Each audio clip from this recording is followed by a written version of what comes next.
নমস্কার দর্শক বন্ধু, আজকে শেয়ার করছি ছানার পায়েসের রেসিপি। তার জন্য একটা পাত্রে দুধ ফুটতে দিয়ে দিয়েছি। দুধ ফুটে উঠলে ছানা কাটানোর পাউডার দিয়ে ছানাটা কেটে নিয়েছি। ছানা কাটানো হয়ে গেলে একটা কাপড়ের মধ্যে ছেঁকে সমস্ত জলটা ঝরিয়ে নেব।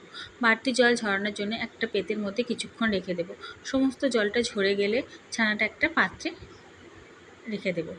অন্যদিকে আমি হাফ লিটার দুধ ফুটতে দিয়ে দিয়েছি। দুধ ফুটে ঘন হয়ে এলে দিয়ে দেবো মিষ্টির জন্য চিনিটা দিয়ে নাড়াচাড়া করে দিয়ে দেবো 2 চামচ গুঁড়ো দুধ। গুঁড়ো দুধটাও খুব সুন্দর করে মিশিয়ে নেব। মিশিয়ে নিয়ে কিছুক্ষণ ফুটে উঠলে দিয়ে দেবো এলাচের গুঁড়ো। এলাচ গুঁড়ো দিয়ে ফুটে উঠলে দিয়ে দেবো আগে থেকে কেটে রাখা ছানাটা দিয়ে খুব সুন্দর করে মিশিয়ে নেব। দিয়ে যতক্ষণ একটা থকথকে ভাব আসে, এরকম পাতলা পাতলাই ছানার পায়েসটা নামিয়ে নেব। নামিয়ে নেওয়ার পরে ঠান্ডা করে নিজের পছন্দ মতো ড্রাই ফ্রুটস দিয়ে পরিবেশন করুন এই ছানার পায়েস। রেসিপি কেমন লাগলো কমেন্ট বক্সে অবশ্যই জানাবে।